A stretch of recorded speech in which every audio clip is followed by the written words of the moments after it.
नमः। जय श्री कृष्ण चैतन्य प्रभु नित्यानंद, श्री अद्वैत गदाधर शिवासादि से गौर भक्त वृंद। हरे कृष्ण कृष्ण कृष्ण हरे हरे, हरे राम राम राम हरे हरे।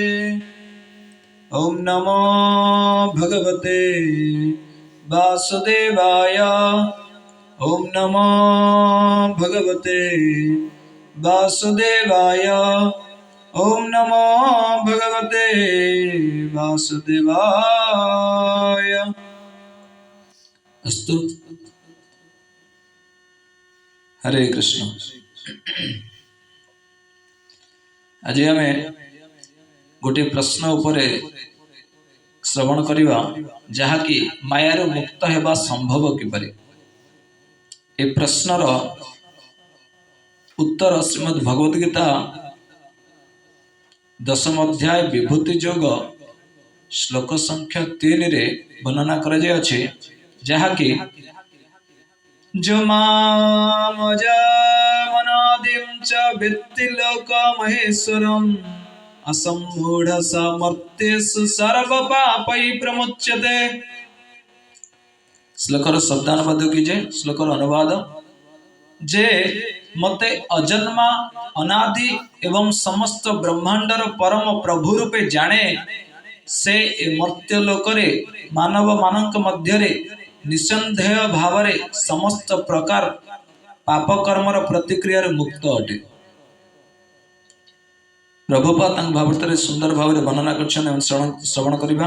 जे श्रील प्रपाद स्वामी की जय।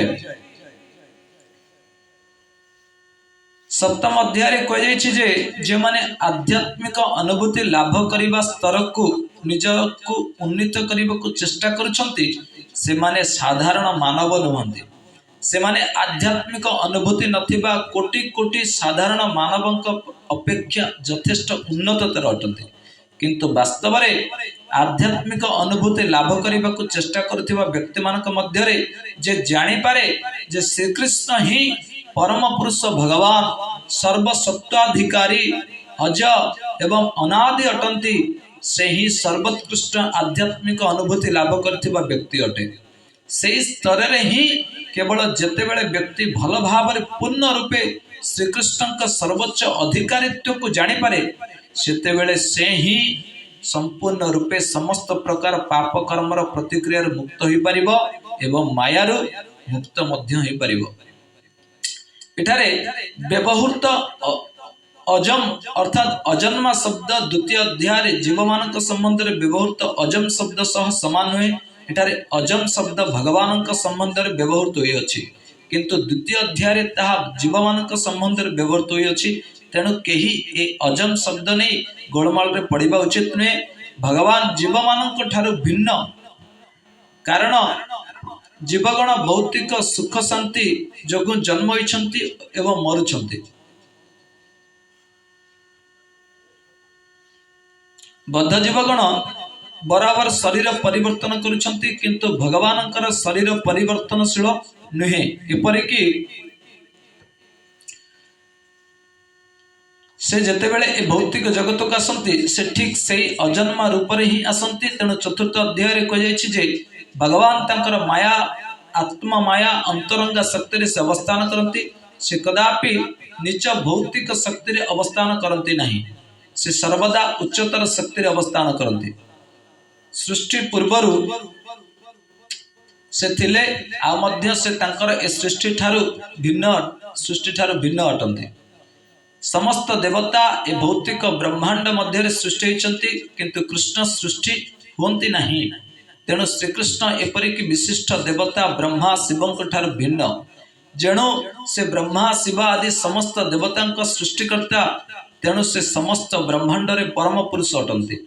तेणु प्रत्येक सृष्ट पदार्थ बा जीव ठारू श्रीकृष्ण भिन्न अटंती। एवं जे तांको एही प्रकार जाने, से संगे संगे समस्त प्रकार पाप कर्मर प्रतिक्रिया मुक्त हो जाए एवं मायारू मध्य मुक्त हो जाए। भगवान संबंध में ज्ञान लाभ करने को हेले मानव को समस्त प्रकार पाप कर्म मुक्त होगा पड़ो। केवल भक्ति जोग मार्ग ही भक्ति व्यक्ति तांको जानी पारिबो। अन्य कोनोसी मार्ग रे व्यक्ति तांको जानी पारिबो नहीं। यह भगवत गीता रे कह जाय अछि। कृष्ण को एक मानव रूप में बुझीबा को चेष्टा करिबा उचित नहीं।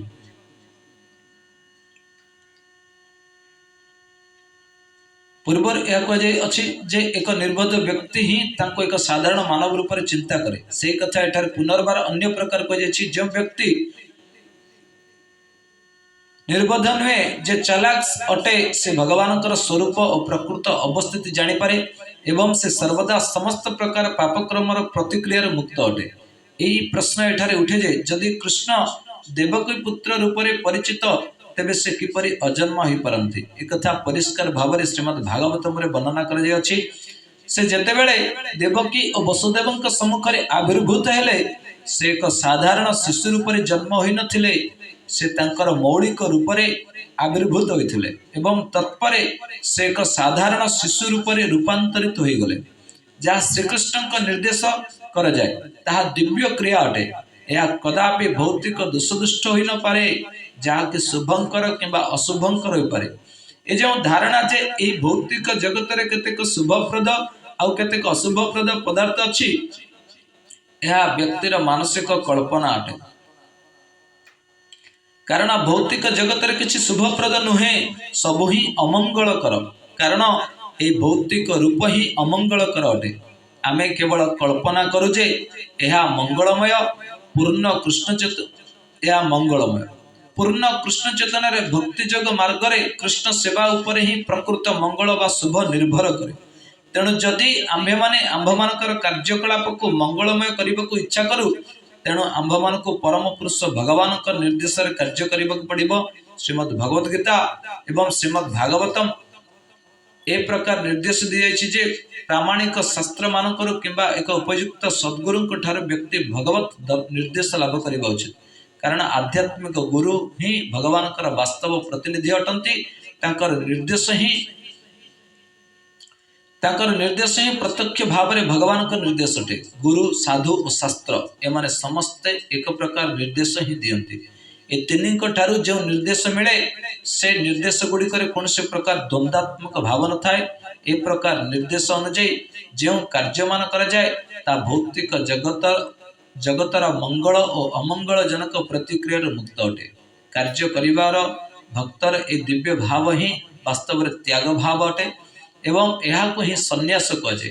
जो व्यक्ति भगवान का निर्देश कार्य करे से वास्तव में सन्यासी योगी अटे।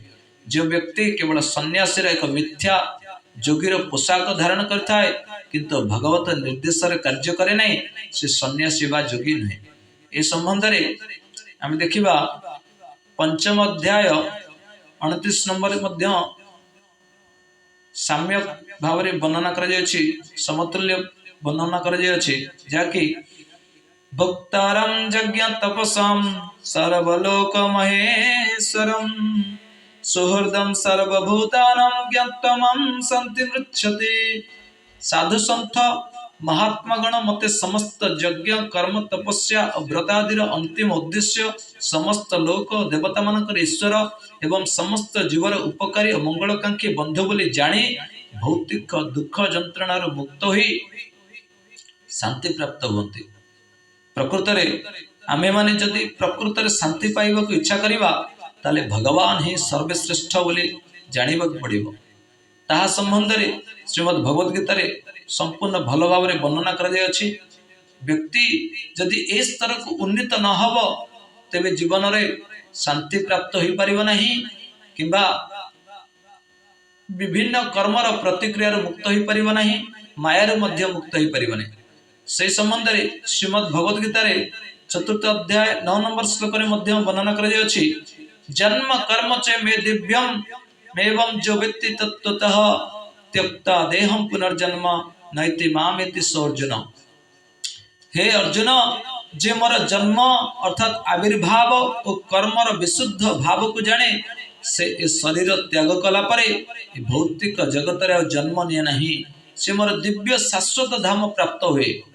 तेणु व्यक्ति को भल भाव श्रीमद् भगवत गीता श्रीमद् भागवतम आदि शास्त्र गुड़िक अध्ययन करने को पड़िबो एवं प्रत्येक वेद शास्त्र निर्यास होची भगवान को भल भाव जानिबा भगवान श्रीकृष्ण को भल भाव जानिबा एई भाव को अनुसरण कले ही व्यक्ति भगवत धाम को प्रत्यावर्तन करि परिबो मायर मुक्त ही जते दिन पर्यंत इस संसार रे अतिवाहित करिबो जीवन को शांति लाभ करि परिबो तत्परे से भगवत धाम को उन्नीत हो परिबो मायर मुक्त ही भगवत धाम को उन्नीत हो परिबो। जय श्री ग्रंथराज श्रीमद् भागवतम की जय, ग्रंथराज श्रीमद् भगवद गीता की जय, श्रीमन श्री चैतन्य चरितामृत की जय, अनंत कोटि वैष्णव भक्त वृंद की जय, जनिताय गौर प्रेमानंदे। हरि हरि बोल। हरे कृष्ण।